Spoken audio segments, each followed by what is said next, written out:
Comenzamos con el primero de los textos listados, Filipenses capítulo 2, versículos del 5 al 9.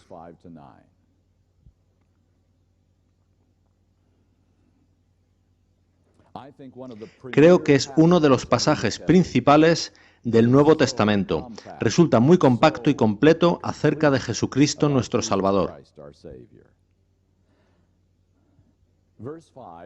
Si tuviera que seleccionar un versículo que dijera todo lo que quiero decir en este seminario de 3 días,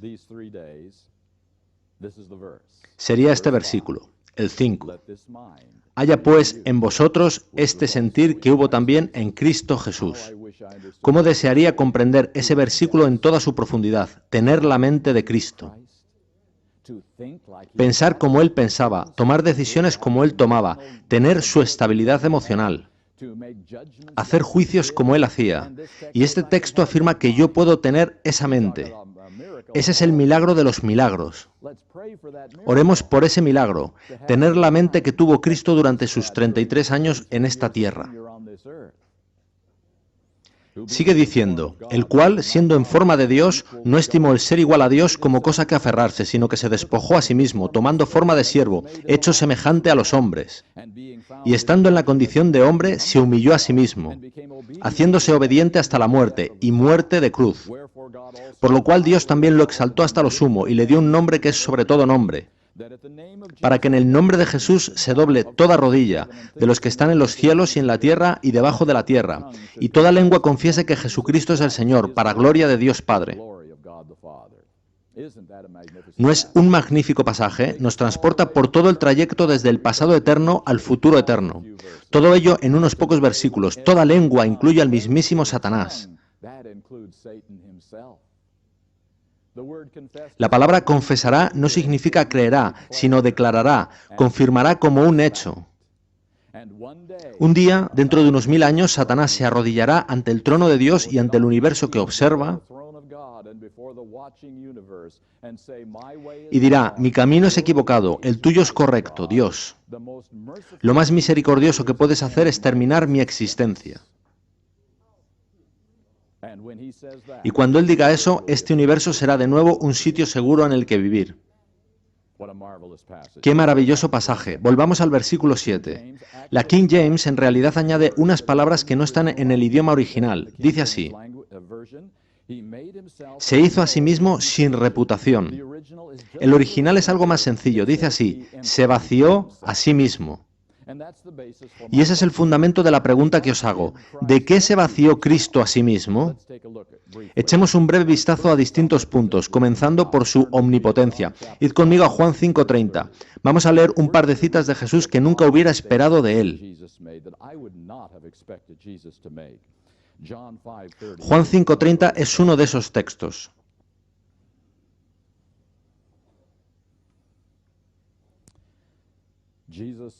Dice Jesús, no puedo yo hacer nada de mí mismo. ¿Dice nada? Ahora, Jesús no comenzó su existencia como un bebé en Belén, ¿verdad? Él bajó del cielo como Yahweh, el gran creador. Cuando Yahweh habla en el Antiguo Testamento, ¿no suceden cosas? ¿O es todo lo contrario? Pero ahora Jesús, al venir a este mundo, dice, no puedo yo hacer nada de mí mismo. Y luego añade algo aún más extraño. Porque no busco mi voluntad, sino la voluntad del que me envió, la del Padre. Yo habría esperado que dijera, busco mi voluntad y la voluntad de mi Padre, pues ambas son la misma. ¿No es eso lo que podríais esperar? Pero Él no dice eso. Tenemos aquí frases muy interesantes de Jesús. Centrémonos en la primera, no puedo yo hacer nada de mí mismo. Fijaos detenidamente en el guión que tenéis en vuestras manos para vuestro estudio personal. Hay números romanos y letras, 1, A, B, C, D y E. Si vais a las citas de Ellen White encontraréis idénticos números romanos y letras, 1, A, B, C, D y E. De modo que sepáis qué cita corresponde a cada parte del guión. Jesús y sus discípulos están en una barca en el mar de Galilea en medio de una tempestad. Dice el deseado de todas las gentes, pero él no confiaba en la posesión de la omnipotencia, no era en calidad del dueño de la tierra, del mar y del cielo como descansaba en paz. Había depuesto ese poder y aseveraba, no puedo yo de mí mismo hacer nada. Jesús confiaba en el poder del Padre, descansaba en la fe en el amor y cuidado de Dios. Y el poder de aquella palabra que calmó la tempestad era el poder de Dios. De modo que cuando Jesús dice, calla, enmudece, eso en realidad es una oración y el Padre responde a esa oración calmando las olas del mar de Galilea. Cuando Jesús dice, Lázaro, ven fuera, eso es una oración. Y el Padre responde a esa oración sacando a Lázaro del sepulcro. Así es como Jesús hacía sus poderosos milagros. Ahora, ¿por qué se despojó Jesús de su propio poder, tal y como leíamos? Fue porque Él vino a vivir como un ser humano. La gente conocía el poder de Dios, lo habían contemplado durante siglos.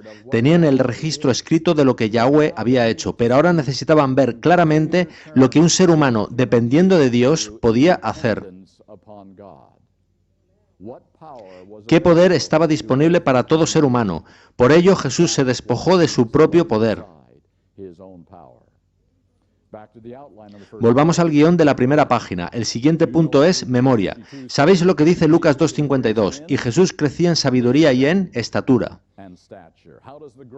¿Cómo podría el gran Dios crecer en sabiduría a menos que se hubiera despojado de ella? Volvamos al deseado de todas las gentes. Las mismas palabras que él había hablado a Israel por medio de Moisés le fueron enseñadas sobre las rodillas de su madre. Él adquirió saber como nosotros podemos adquirirlo. Pensad en esto un minuto. El niño Jesús preguntando a su madre por qué comienza el sábado cuando se pone el sol. ¿Y por qué termina cuando se pone el sol al día siguiente? Y su madre le contesta, porque Yahweh nos dijo que lo hiciéramos así. Jesús tuvo que aprender lo que él mismo había hecho con anterioridad. Perdió su memoria. En términos modernos, él era un amnésico total. Todo lo que él supo se había esfumado ahora. Fijaos en el siguiente texto. El que había hecho todas las cosas estudió las lecciones que su propia mano había escrito en la tierra, el mar y el cielo. Él diría, madre, ¿qué es eso en el cielo con todos esos colores tras una tormenta? Y ella diría, es un arco iris que Yahweh puso indicando que nunca más habría un diluvio universal. Jesús tuvo que aprender lo que él mismo había hecho, justo como lo hacemos nosotros. A los 12 años sus padres lo llevaron al templo por primera vez, como era costumbre por entonces. Y por primera vez en su vida, Jesús vio a un sacerdote sacrificar la vida de un animal inocente. La siguiente cita se refiere a ese momento. El misterio de su misión se estaba revelando al Salvador. ¿Habéis pensado en eso? ¿En cómo comprendió Jesús cuál era su misión? ¿Para qué fue enviado? Recordad que no tenía memoria del pasado. ¿Tenía alguna ayuda de los rabinos de Nazaret? No mucha. ¿Podía su propia madre decirle que en el futuro él moriría repudiado por las personas que vino a salvar? ¿Cómo comprendió Jesús para qué fue enviado? Bien, ¿de qué herramientas dispones tú para intentar comprender qué quiere Dios que hagas? Tienes las Escrituras, tienes el Espíritu Santo, por tanto, ¿disponía Jesús de esas herramientas? ¿No pensáis que ese día, mirando al Cordero siendo sacrificado, él recordó Isaías 53, donde se habla de un Cordero siendo llevado al matadero? Y que el Espíritu Santo impresionó esa mente de 12 años diciéndole, para eso te envié, no para ser un héroe conquistador, no para liderar a tu pueblo contra los romanos, sino para morir como un sacrificio por los pecados de toda la humanidad. Ved que Jesús no conocía su misión cuando tenía 10 años. Sabía que era una misión especial, pero no sabía completamente cuál era. Tampoco la conocía a los 11 años y medio. Pero justo en ese momento en el que contempló a ese cordero siendo sacrificado, el Espíritu Santo vino a esa mente de 12 años. ¿Y sabéis qué dijo poco después a sus propios padres? Les dijo, ¿no sabíais que en los negocios de mi padre me es necesario estar? Y no se refería a una carpintería. Y durante los siguientes 18 años de silencio, amigos míos, Jesús estuvo preparándose para ese ministerio, para esa misión que Dios le había encomendado. ¿No es asombroso? 18 años de preparación para 3 años y medio de ministerio.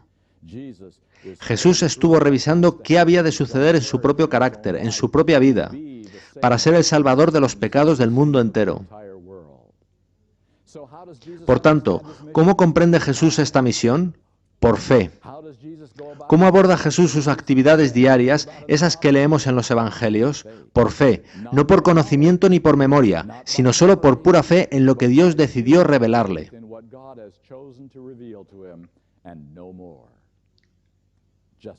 De la misma forma en que tú averiguas tu misión y tu propósito, por fe.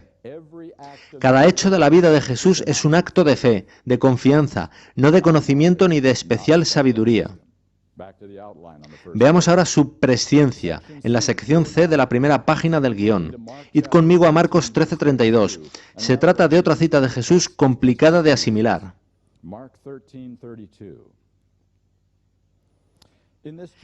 En este capítulo, Jesús describe muchos eventos que tendrán lugar entre sus primera y segunda venidas. Ahora Él ha llegado al final del relato y dice en el versículo 32, «Pero de aquel día y de la hora nadie sabe, ni aun los ángeles que están en el cielo, ni el Hijo, sino el Padre». ¿Qué acaba de afirmar Jesús? Los hombres no lo saben, los ángeles tampoco, y Él tampoco, ni el día ni la hora. Ahora, Él acaba de describir todos los eventos que sucederán, ¿y no conoce el día ni la hora? Bien, ¿cómo sabe Jesús lo que sabe? Por lo que el Padre ha elegido revelarle, tal y como en el caso de cualquier profeta. Y Jesús está dispuesto a admitir, no lo sé. Ese es un buen consejo para nosotros, amigos. Cuando Dios no ha revelado algo, solemos hacer especulaciones e ir más allá de lo que dice el texto. Tengamos cuidado, estemos dispuestos a decir, no lo sé, lo averiguaremos en la eternidad. Jesús no conoce el futuro a menos que su Padre se lo revele. Veamos de nuevo qué dice el deseado de todas las gentes. Antes de venir a la tierra, el plan estuvo delante de él, perfecto en todos sus detalles. Pero mientras andaba entre los hombres, era guiado paso a paso por la voluntad del Padre. Acabáis de leer en 2 frases la diferencia entre Yahweh y Jesús. Por cierto, ambos son el mismo, aunque con diferentes nombres. Yahweh tiene completa presciencia. Él puede ver cualquier evento del futuro. Sin embargo, Jesús depone ese maravilloso don de la deidad para ahora marchar paso a paso. Pues ese es el modo en que tú has de marchar. El siguiente párrafo dice, Cristo, en su vida en la tierra, no hacía planes por sí mismo, aceptaba los planes de Dios para él y día tras día el Padre se los revelaba. ¿Qué suponéis que hacía Jesús durante esas noches de oración? Hacía acopio de información, amigos. ¿Qué he de hacer mañana? ¿A dónde he de ir? ¿Con quién he de hablar? Sé además que continuaremos con estas noches de oración, posiblemente en no mucho tiempo, cuando las cosas se pongan difíciles y no sepamos qué pasos tomar. ¿Qué he de hacer mañana, Padre? Ayúdame. Eso es lo que hacía Jesús. El siguiente párrafo es probablemente el más profundo que haya leído en el deseado de todas las gentes. Habla de Jesús en la cruz y dice, el Salvador no podía ver a través de los portales de la tumba. La esperanza no le presentaba su salida del sepulcro como vencedor ni le hablaba de la aceptación de su sacrificio por el Padre. Ahora, esa es una declaración desconcertante porque ¿no dijo Jesús en más de una ocasión, destruid este templo, este cuerpo y en 3 días lo levantaré? ¿No dijo él a sus discípulos, id delante de mí a Galilea y os encontraré allí cuando me haya levantado de entre los muertos? ¿No creía esas declaraciones? Seguro que sí. Entonces, ¿cómo puede ser verdad esto? Que cuando Jesús estaba en la cruz, él no podía ver a través de los portales de la tumba, que la esperanza no le presentaba su salida del sepulcro como vencedor. Bien, pensad conmigo en lo que sucedió al marchar Jesús con sus discípulos, desde el aposento alto de la última cena hasta el jardín del Getsemaní. Se nos ha dicho que Jesús tropezó 3 veces y hubiera caído al suelo si sus discípulos no lo hubieran sostenido físicamente? ¿Qué le estaba sucediendo al fuerte carpintero que recorrió toda Galilea y Judea sin ningún problema y ahora ni siquiera puede andar hasta el jardín? Amigos míos, el peso de los pecados del mundo estaba recayendo sobre sus hombros. ¿Y qué hace el pecado? Nos separa del dador de vida. ¿Qué muerte estaba experimentando Jesús para que tú y yo no tengamos que sufrirla? La segunda muerte. Jesús estaba sintiendo la experiencia de la segunda muerte. Y lo principal de la segunda muerte no es el fuego. Eso es solo el modo de destrucción final. La segunda muerte conlleva desesperación total, falta total de esperanza, separación total del dador de vida, con nadie para ayudarnos, sin segunda oportunidad. Nada que pueda hacerse salvo darse cuenta de que tiré por la borda la eternidad por elección propia. Eso es la segunda muerte, y Jesús se está adentrando al vacío de estar sin Dios, sin ayuda y sin esperanza. Esa es la muerte que Él sufre por nosotros. Desde luego, no sé todo lo que Jesús pensaba en la cruz. Pero tuvo que ser algo como esto: Padre, estoy aquí porque tú me enviaste. Yo no hubiera venido por mí mismo, pero ahora no sé dónde estás. No puedo sentir tu presencia. Mis oraciones se estrellan contra un muro. No sé qué hago aquí excepto tu voluntad. Ni siquiera pienso que pueda ver de nuevo tu rostro. Estoy tan lleno de pecado, de culpa y de vergüenza. Padre, si, tal y como me dijiste en el pasado, es tu voluntad el levantarme de la muerte, yo alabaré tu nombre. Pero si es tu voluntad que yo deje de existir, y si tu nombre es así glorificado, y si así puedes triunfar en el gran conflicto, sea hecha tu voluntad. ¿Recordáis la oración de Jesús justo antes del Getsemaní? Padre mío, si es posible, pase de mí esta copa, pero no se haga mi voluntad, sino la tuya. Jesús estaba dispuesto a dejar de existir si con ello se vindicaba el nombre de su Padre. Hay un canto en el libro de Apocalipsis que va a aprender el pueblo del tiempo final. ¿Cómo se llama?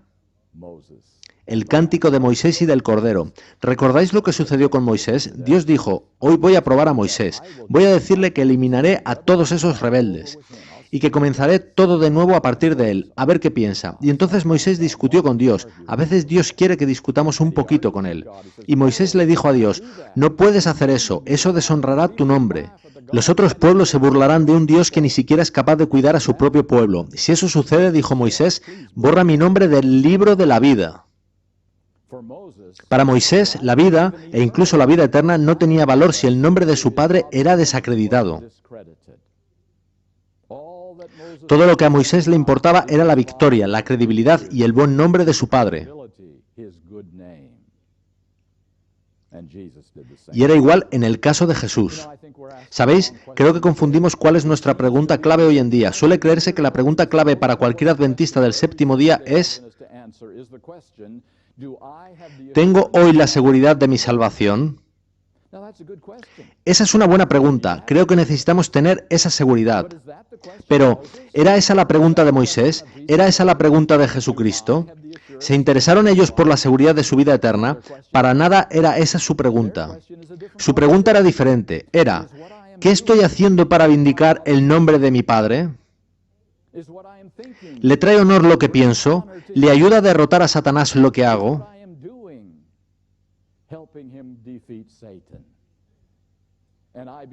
Yo creo que esas son las preguntas de Moisés y del Cordero, y también del pueblo remanente de Dios que se está preparando para recibir el sello de Dios. Ese asunto hace palidecer a nuestra propia salvación por la insignificancia de esta. ¿Lo que hago, lo que digo y pienso ayuda a Dios a adelantar la conclusión del gran conflicto? ¿Mis acciones desacreditan las mentiras de Satanás acerca del carácter de Dios?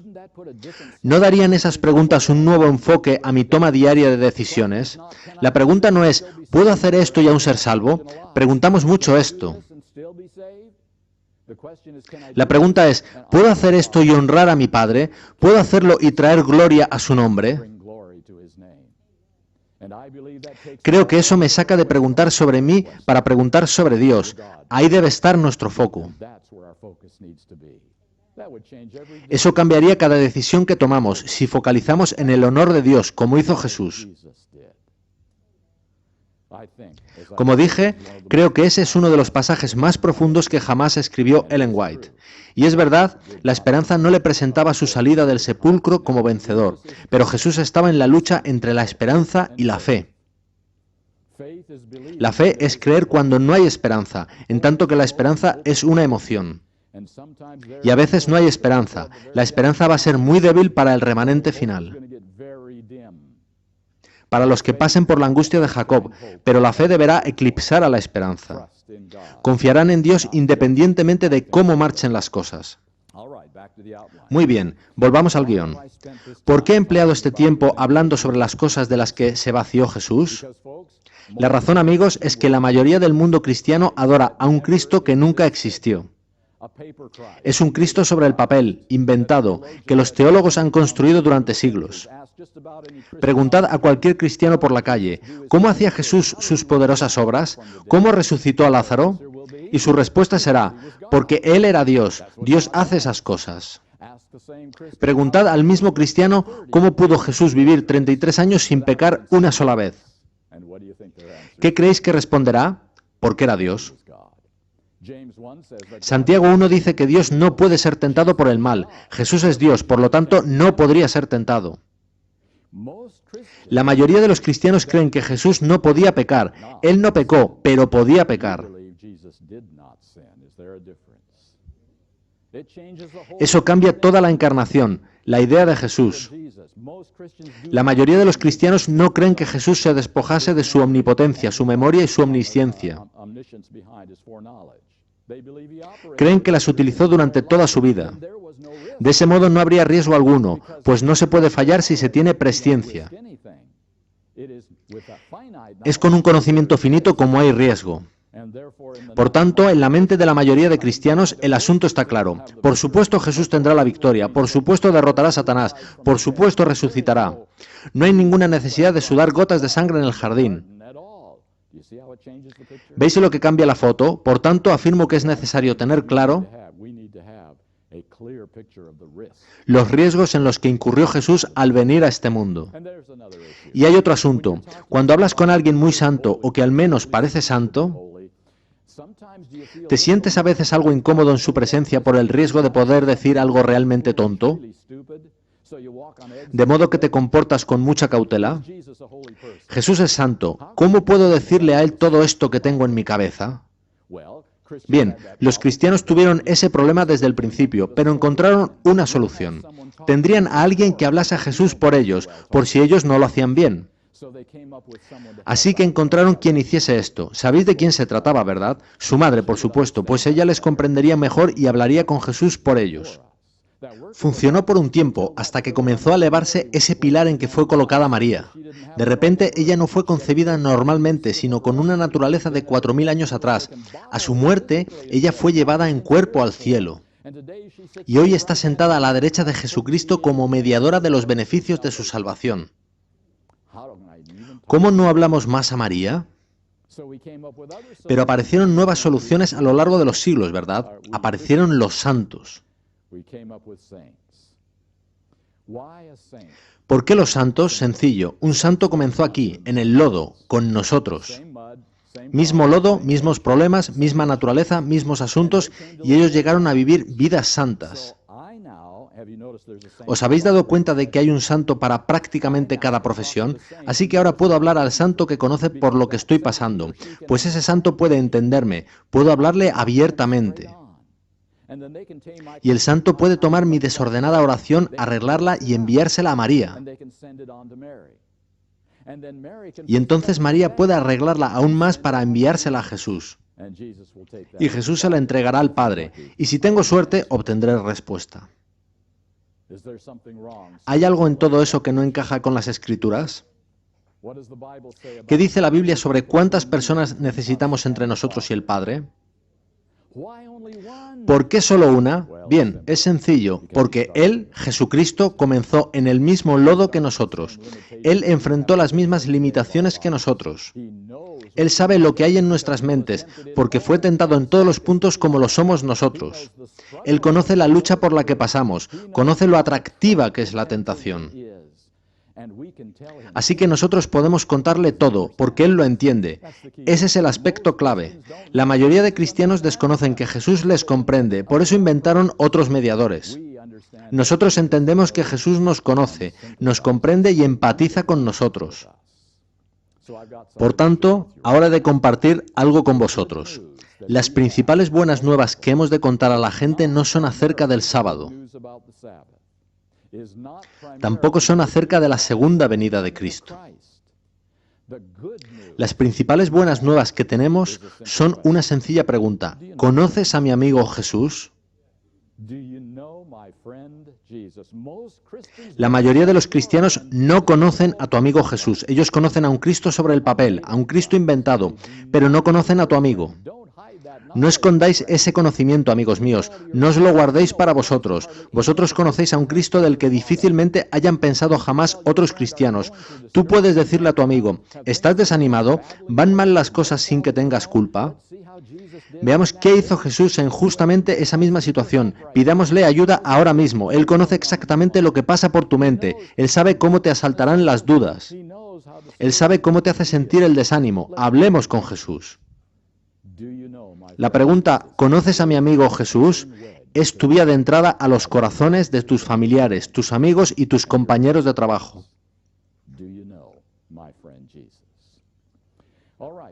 Muy bien, vayamos a la parte 2 del guión. ¿Qué naturaleza tomó Cristo? Comenté ayer que tomó naturaleza humana caída, y decir eso me causa tremendos problemas. Quiero compartir brevemente con vosotros por qué creo eso. Id conmigo a Romanos 8:3 y leamos.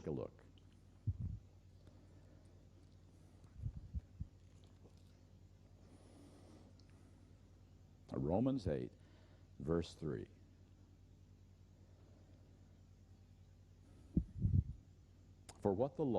Porque lo que era imposible para la ley, por cuanto era débil por la carne, Dios, enviando a su Hijo, en semejanza de carne de pecado y a causa del pecado, condenó al pecado en la carne.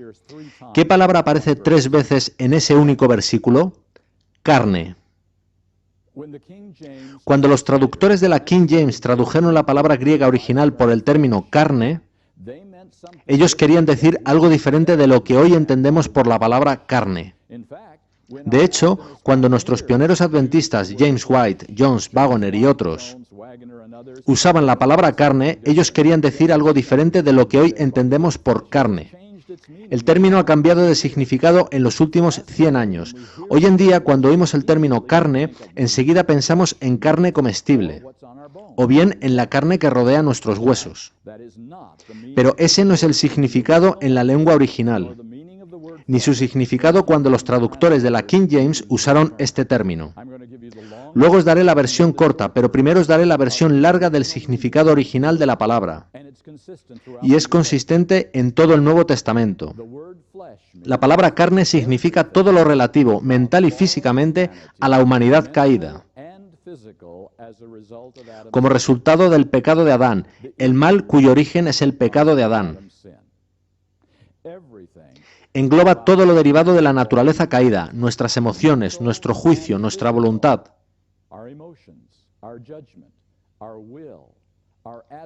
Nuestras actitudes, así como todas las consecuencias físicas derivadas del pecado de Adán. Todas las características del mal derivadas del pecado de Adán, mentales y físicas.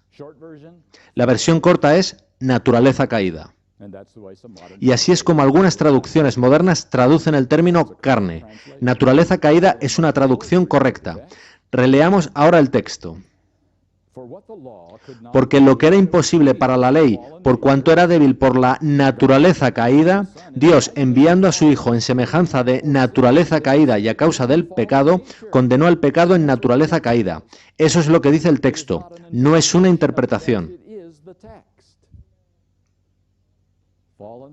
Naturaleza caída es el significado de la palabra griega sarx del Nuevo Testamento, traducida como carne en la versión King James. Bien, tenemos aún un pequeño problema. Dice semejanza de carne de pecado, de naturaleza caída. De modo que algunos entienden similar o parecido, pero no igual. Revisemos Filipenses 2:7, el mismo texto con que empezamos. Pero ahora focalicemos en la última parte del versículo. Philippians chapter 2, verse 7, the last half.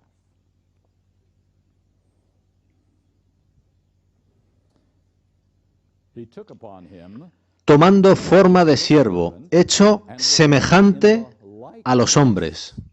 of men. Same word in Greek. Es la misma palabra tanto en griego como en inglés, semejante. Os hago entonces una pregunta. Jesus came, Cuando Jesús vino a ser un ser humano, ¿Él era en cierto modo como un ser humano? ¿Similar a un ser humano, pero no realmente un ser humano?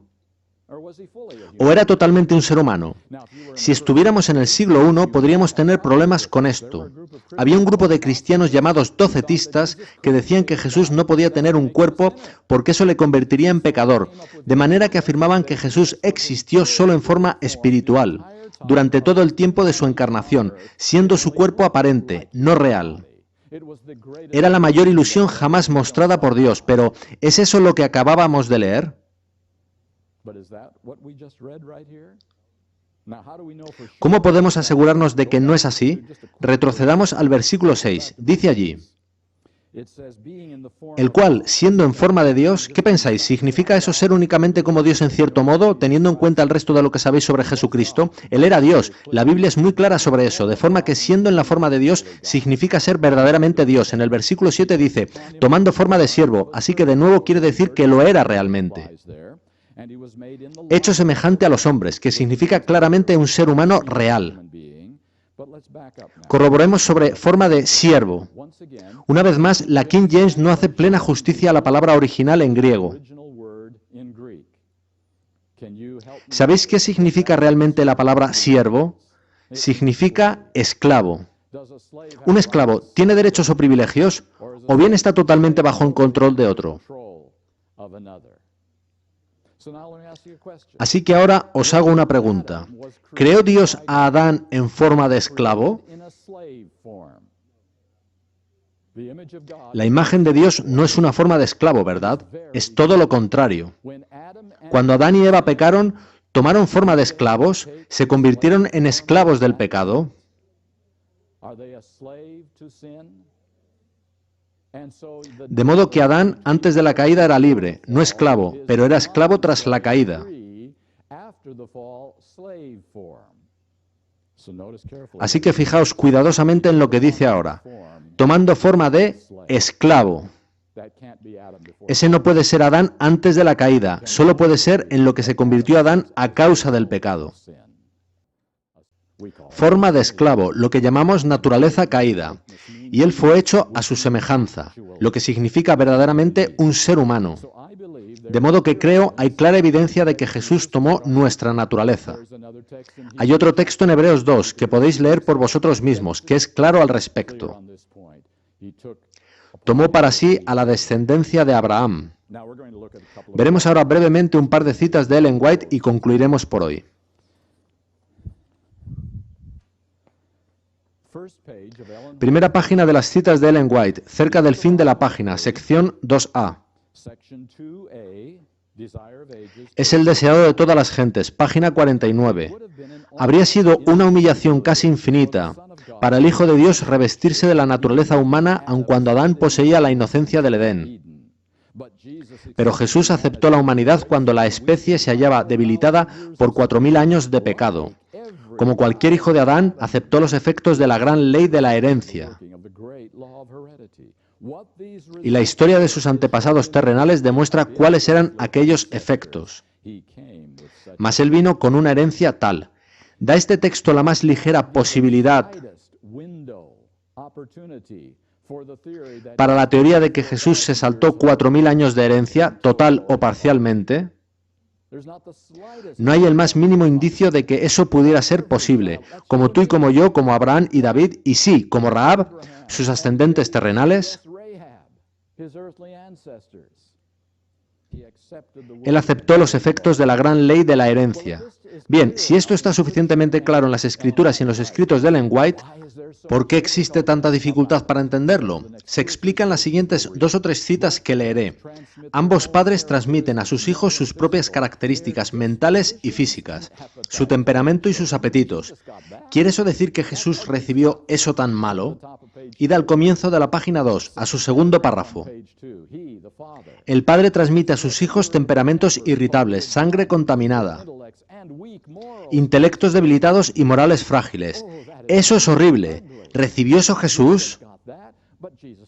Pero Jesús no tenía padre, ¿recordáis? Tenía María un padre. Al final llegaríamos a Adán. Algunos de esos padres transmiten morales frágiles y temperamentos irritables a su descendencia.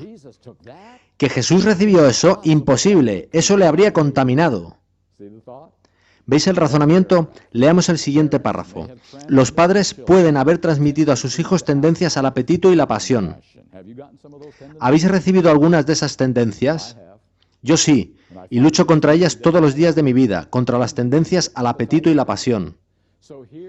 Así que aquí está la clave, amigos. Aquí está la pregunta con la que sabréis inmediatamente qué es lo que creéis sobre el asunto que estamos discutiendo. Y si hacéis esta pregunta a otra persona, sabréis exactamente lo que piensa sobre no solo la naturaleza de Jesús, sino sobre todo el Evangelio. He aquí la pregunta. ¿Una tendencia al apetito y la pasión heredada al nacer es tentación o pecado? Esa es la pregunta. Si esa tendencia heredada es tentación o es pecado.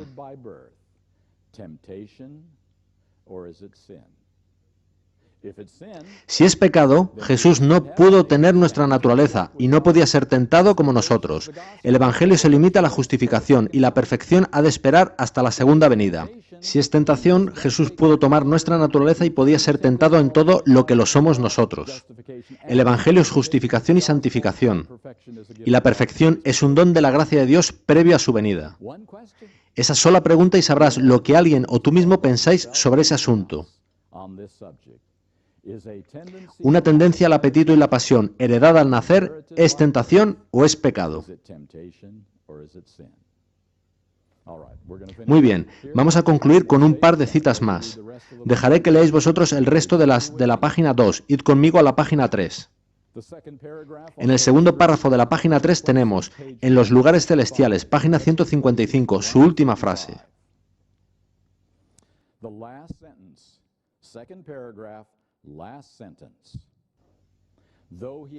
Aunque él tenía toda la fuerza de la pasión de la humanidad, nunca cedió a la tentación de hacer un solo acto que no fuera puro, elevador y ennoblecedor. Él tenía toda la fuerza de la pasión. Último párrafo de la página 3, el deseado de todas las gentes, páginas 122 y 123. En nuestra propia fortaleza nos es imposible negarnos a los clamores de nuestra naturaleza caída. ¿Estáis de acuerdo con esa frase? Por su medio, Satanás nos presentará. ¿Qué dice a continuación? ¿Qué diría la mayoría del cristianismo? Diría pecado, pero dice tentación. Cristo sabía que el enemigo se acercaría a todo ser humano para aprovecharse de las debilidades hereditarias. Así que ved las tres cosas que son iguales entre sí. Los clamores de una naturaleza caída es igual a tentación y es igual a debilidades hereditarias. Pero ninguna de ellas es igual a pecado. Y la siguiente frase dice, y recorriendo el terreno que el hombre debe recorrer, nuestro Señor ha preparado el camino para que venzamos. Ahí tenéis la encarnación en una frase, recorriendo el terreno. ¿Clamores de una naturaleza caída? Sí. ¿Tentación? Sí. ¿Debilidades hereditarias? Sí. Así es como Él nos mostró cómo enfrentarnos a los clamores de nuestra naturaleza caída.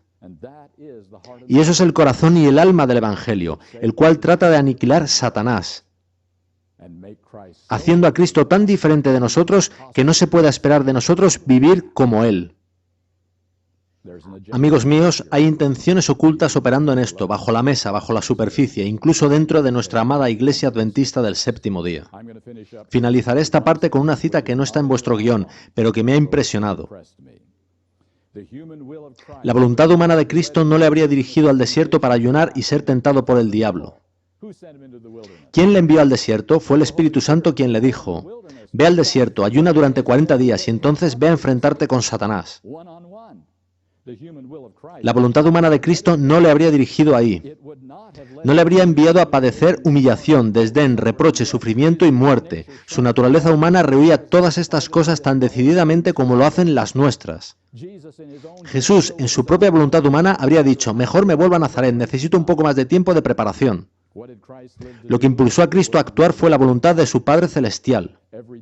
Cada día de su vida Jesús tenía que tomar una decisión entre sus propios deseos, que lo hubieran llevado a pecar de haberlos seguidos, y la voluntad de su Padre Celestial. La cita es de Sign of the Times del 29 de octubre de 1894. Comenzamos a entender ese texto que dice: no vine a hacer mi voluntad sino la voluntad de mi Padre Celestial. Jesús no podía seguir su propia voluntad más de lo que tú puedes seguir la tuya, porque tu voluntad siempre te llevará al pecado, está corrompida, es parte de una naturaleza malvada. Y tú no puedes confiar en tu voluntad, tu juicio ni en tu sentido común. Tú no tienes ningún sentido común debido al pecado de Adán. Y Jesús tuvo que vivir como nosotros hemos de vivir. La sección 2b es sobre un área problemática. Si os fijáis, dice: sin propensiones pecaminosas. Y esa es una palabra que ha creado problemas en el adventismo en los últimos 20 o 30 años. La palabra propensión no está en las Escrituras, sino en el espíritu de profecía. Ellen White la usa varias veces en sus escritos. Y si la buscáis en el diccionario, veréis que dice inclinación o tendencia a algo. Pero sabéis que los diccionarios no son totalmente fiables, pues ellos dan todos los posibles significados de una palabra, no su significado cuando es usada en un contexto dado. Así que voy a llevaros a la cita que ha causado la mayoría de problemas en el adventismo. Está en el segundo párrafo de la página 4. Simplemente dice: the second paragraph on page 4.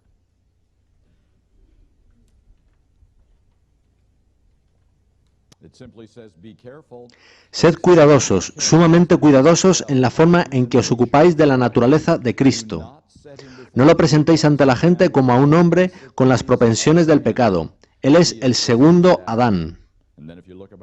Y después, si miráis unas 3 líneas antes del final de ese mismo párrafo, dice: podría haber pecado, podría haber caído, pero en ningún momento hubo en él una mala propensión. Así que, ¿qué significa eso? ¿No tenía Cristo nuestras tendencias, nuestras inclinaciones? Propensiones es una palabra difícil de comprender. Y el problema es que Ellen White la usa en sus escritos con 3 significados diferentes. De modo que hemos de tener cuidado de considerar la palabra en su contexto correcto. Su primer significado en los escritos de Ellen White es propensiones santas.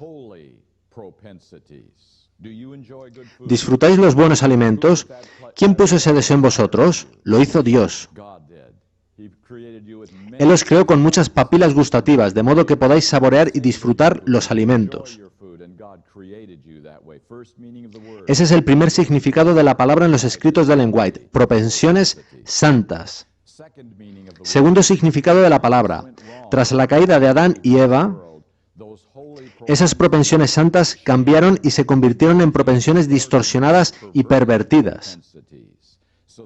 De modo que ahora nos gustan alimentos que Dios nunca planeó para nosotros y queremos comer más de lo planeado por Dios.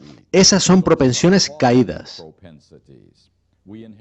Nosotros heredamos esas propensiones santas que se han convertido en distorsionadas o caídas.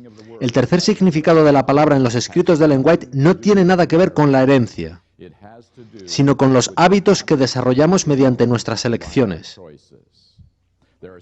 Por ejemplo, hay alimentos que nos gustan por puro aprendizaje.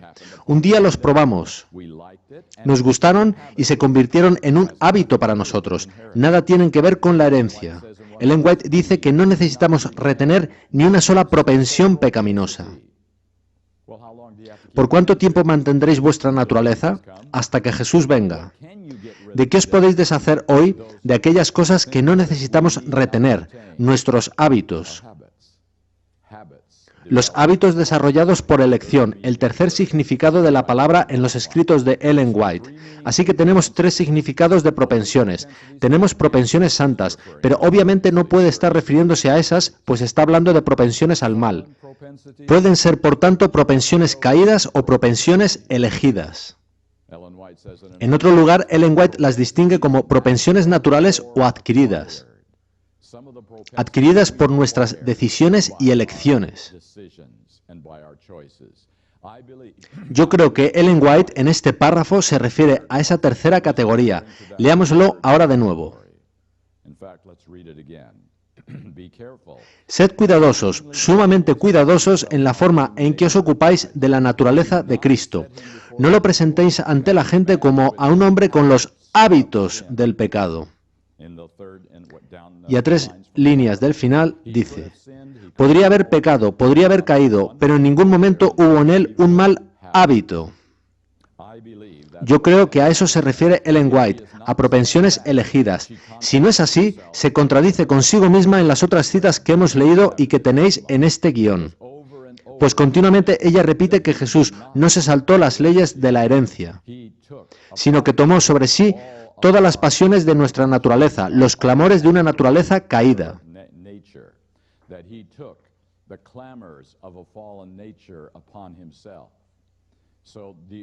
Así que la única manera de que Ellen White no se contradiga a sí misma es aplicando aquí el tercer significado de la palabra, que él no tenía nuestros hábitos. No teniendo esto, por tanto, nada que ver con la herencia. Así que esta es una de esas palabras problemáticas que ha causado confusión. Lo mismo sucede con la disertación de Pablo sobre ley y gracia, contrastada con la que hace Santiago. ¿Sabíais que eso causó problemas en las iglesias cristianas al pensar que se contradecían? Sin embargo, si escudriñamos, encontramos que están en total armonía. Dicen lo mismo de modos distintos. A veces hemos de escarbar a fondo para tratar de comprender el verdadero significado de las cosas. Así que yo no pienso que Ellen White esté contradiciéndose o cambiando de idea cuando ella afirma que Cristo no tenía propensiones pecaminosas.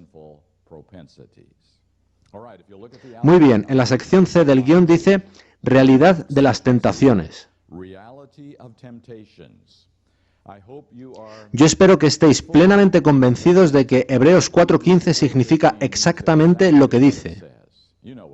Ya sabéis lo que dice, fue tentado en todo según nuestra semejanza, pero sin pecado. En todo no puede significar solo unas pocas debilidades físicas tales como dolor y sufrimiento, sino que incluye los impulsos al enfado, impaciencia, egoísmo y orgullo, en todo según nuestra semejanza. El único modo en que este texto puede ser totalmente correcto y creíble es si él fue tentado tanto desde dentro de su naturaleza como desde el exterior. Las secciones D, victoria por medio del poder divino, y E, posibilidades del hombre, las trataré en la presentación final, por lo que os dejaré que las leáis y estudiéis por vuestra cuenta. Encontraréis varias citas de la Biblia y del espíritu de profecía al respecto, pero voy a finalizar por hoy resumiendo de alguna manera lo que hemos visto hasta ahora. Cuando Jesucristo vino a esta tierra, Él no hizo uso de su deidad. Él actuaba como un ser humano debe actuar, sin el uso de los poderes que tenía como Yahweh. Yo creo que Él nació con la misma naturaleza caída que tú y yo, pero con una diferencia. Él nació del Espíritu Santo y de una madre humana. Yo nazco de padres humanos. Y, casi de inmediato, comienzo a desarrollar propensiones pecaminosas, entendiendo por ellas hábitos de pecado. ¿Os habéis fijado en los bebés echando mano a un juguete para quitárselo a otro? Esos hábitos no son pecado aún, pero están gestando algo que se convertirá en pecado al crecer el niño. Así que las propensiones pecaminosas se desarrollan desde el mismo nacimiento. En el nuevo nacimiento somos perdonados por esos pecados. Y Dios comienza a quitarnos uno por uno esos pecados de nuestras vidas, esos hábitos que habíamos desarrollado. Ahora, en el caso de Jesús es diferente. Él tiene el Espíritu Santo desde el nacimiento, tomando control de su vida, de su herencia caída.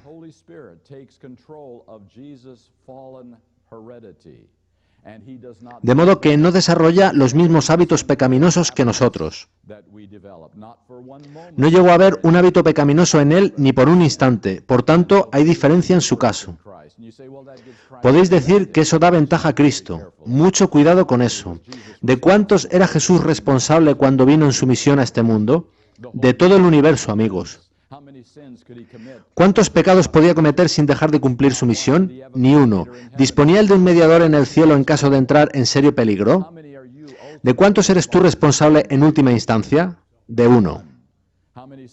¿Cuántos pecados puedes cometer tú y no dejar de cumplir tu misión? Innumerables, ¿verdad? Todos los hemos hecho y además disponemos de un mediador por si tenemos problemas. ¿Quién tiene una ventaja de veras? Yo me quedo con mi ventaja antes que con la suya. Había diferencias en Cristo, sí. Él vino del cielo, nosotros no. Él eligió a sus padres, nosotros no. Él eligió obedecer a Dios antes de nacer. Salmos 47 y 8 dice, en el libro está escrito de mí, yo vengo para hacer tu voluntad, oh mi Dios. No es igual en nuestro caso. Así, dado que Él vino del cielo y Él es Dios, hay diferencias esenciales en Cristo. Pero esas diferencias no le dan una ventaja, porque en el nuevo nacimiento nosotros podemos tener todas esas ventajas que Él tenía desde el nacimiento, todas ellas. A partir de ese momento y cuando el Espíritu Santo está al control de nuestra vida, será exactamente igual al Espíritu Santo estando al control de la vida de Jesús. Así que en eso veo la única diferencia en la vida de Jesús. Él tenía el Espíritu Santo desde el nacimiento. Mientras que nosotros tenemos que esperar hasta la experiencia del nuevo nacimiento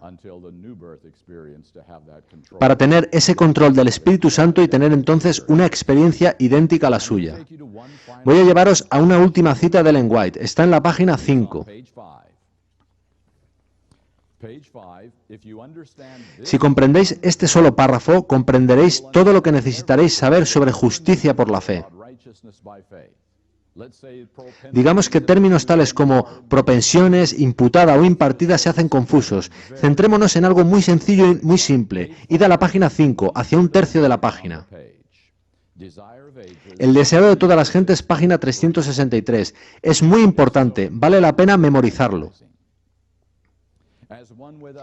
Como uno de nosotros, participante de nuestras necesidades y debilidades, fijaos ahora en cada palabra, dependía enteramente de Dios y en el lugar secreto de oración buscaba fuerza divina a fin de salir fortalecido para hacer frente a los deberes y las pruebas. Como hombre suplicaba al trono de Dios hasta que su humanidad se cargaba de una corriente celestial que conectaba a la humanidad con la divinidad. Por medio de la comunión continua recibía vida de Dios a fin de impartirla al mundo. Y ahora la siguiente frase, ¿qué dice? Su experiencia ha de ser la nuestra. Ahí tenéis la justicia por la fe, en un párrafo. Quitad todos los complicados términos teológicos. Y ahí tenéis la experiencia que debemos tener si es que hemos de ser justos por la fe. Ved las flechitas del gráfico. Confianza, estudio y oración por parte de Jesucristo traían del cielo al Espíritu Santo, que es la naturaleza divina por medio de la cual Él actuaba durante su vida en la tierra. Él no actuaba como deidad. Por medio del Espíritu Santo es como Él hacía milagros y como venció el pecado. Eso es lo que producía la semejanza a Dios en su experiencia. Y la misma confianza, estudio y oración traen el mismo Espíritu Santo, la misma naturaleza divina y la misma semejanza de Dios a nuestra experiencia. Eso es lo que acabamos de leer en este párrafo. Es súplica, es comunión, son ruegos, es pedir por fortaleza divina y por esa conexión. En tanto tu mano esté asida de la del Padre Celestial, tú tienes justicia y tú eres justo. Cuando tu mano se suelta y queda constreñida detrás de tu espalda, te quedas sin reservas de justicia. No hay justicia en ti por ti mismo. La conexión con el Padre es justicia. Así que, amigos míos, cuando hablamos sobre el asunto de la naturaleza de Cristo, no lo hacemos por abrir un mero debate dentro de la Iglesia Adventista del séptimo día. El verdadero asunto y la verdadera pregunta es, ¿cómo puedo yo tener esa experiencia? Y el único camino que conozco para hablar eficazmente sobre justicia por la fe es mirando como nuestro ejemplo y mentor al único que fue justo por la fe. Por ello hablo del asunto de la naturaleza de Cristo. Eso es justicia por la fe.